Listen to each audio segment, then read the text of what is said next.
कहानी उन आम घरों की है जहां खाने वाले तो कई, लेकिन कमाने वाला एक मर्द ही होता है। बावजूद इसके उससे उम्मीदें कम नहीं होती।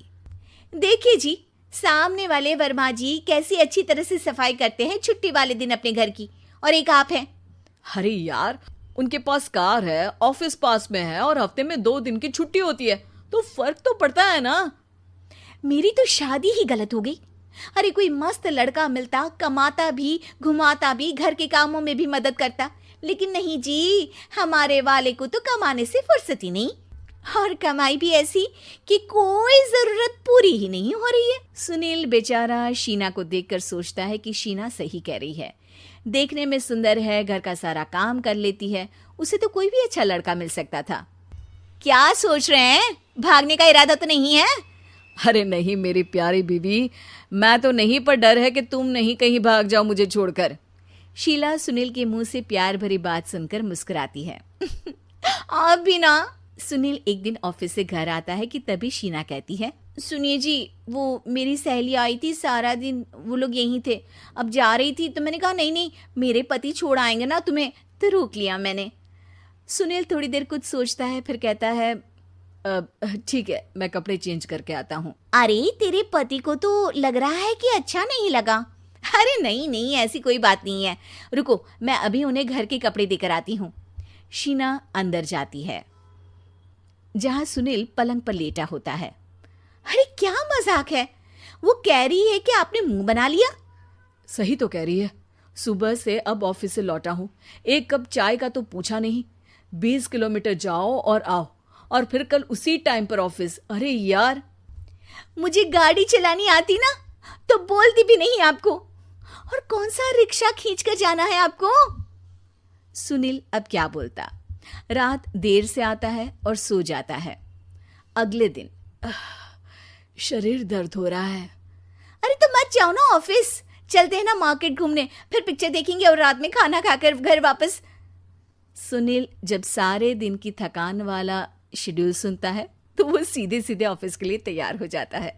अब आए दिन शीना की डिमांड बढ़ती ही चली जाती है और सुनील उसको पूरा भी करता। लेकिन एक दिन, ए जी मेरा भाई आ रहा है, उसे 2 लाख रुपए की जरूरत है। हाँ तो मैं क्या करूं शीना, मेरे पास इतने रुपए नहीं है। हाँ हाँ पता है नहीं है, लेकिन किसी से लेकर तो दे सकते हो ना। अरे मैं किससे मांगू, मेरे तो जानने में भी कोई नहीं है जिसके पास इतनी बड़ी रकम हो। तभी वहां शीना का भाई शीनू आ जाता है। जीजा जी कैसे हैं आप? अब मैं ठीक हूँ शीनू, अचानक इतनी बड़ी रकम की जरूरत कैसे पड़ गई?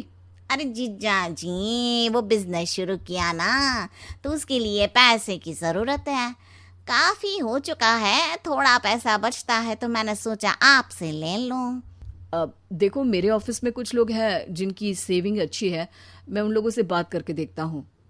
सुनील ऑफिस से किसी से पैसे लेकर शीना को दे देता है।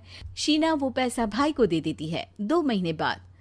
अरे यार शीना, वो ऑफिस वाला आदमी अपने पैसे मांग रहा है, कैसे दूं? अपने भाई से बोलो ना पैसे दे दे। अरे हाँ हाँ दे देगा, कहाँ भागा जा रहा है, आप उनको बोल दो कि दे देंगे। थोड़े दिन बाद, शीना वो आदमी मुझसे आज भी पैसे मांग रहा था यार, मैं तंग आ गया हूँ, ऑफिस जाते ही सामने उसका चेहरा दिखता है, क्या बोलूं, बार बार पैसे मांगता है। अच्छा मैं शीनू को फ़ोन लगाती हूँ, बात करके देखती हूँ। शीना भाई को फ़ोन करती है लेकिन वो फ़ोन उठाता ही नहीं। लगता है भाई कहीं ऐसी जगह है जहाँ नेटवर्क की समस्या होगी। सुनील अगले दिन दोपहर को ही घर आ जाता है। उसका चेहरा उतरा और परेशान सा होता है, वो रोने लगता है। अरे क्या हुआ जी, आप इतना परेशान क्यों हैं, सब ठीक तो है ना? अरे नहीं शीना, कुछ ठीक नहीं है, मैं ठीक नहीं हूँ। तुम्हारे भाई के लिए मैंने जो पैसे लिए थे, उस आदमी ने आज भरे ऑफिस में सबके सामने मेरी बेइज्जती कर दी। सबके सामने आज मैं कर्जदार बनकर खड़ा था। मैंने हर वो प्रयास किया घर चलाने के लिए जो मैं कर सकता था, लेकिन अब नहीं होगा। वो फिर रोने लगता है। अरे आप तो औरतों की तरह रो रहे हैं, मर्द हैं आप। क्यों, आदमी के सीने में दिल नहीं होता, या फिर वो इंसान नहीं मशीन होता है? अरे मैं थक चुका हूँ शीना, तुम समझती क्यों नहीं? मैं भी शारीरिक और मानसिक रूप से थकता हूँ, मैं भी आराम करना चाहता हूँ, सुकून चाहता हूँ। मैं अब कुछ नहीं कर सकता। कुछ नहीं। वो बैठ जाता है। शीना पति को हैरान परेशान देखकर चुप हो जाती है।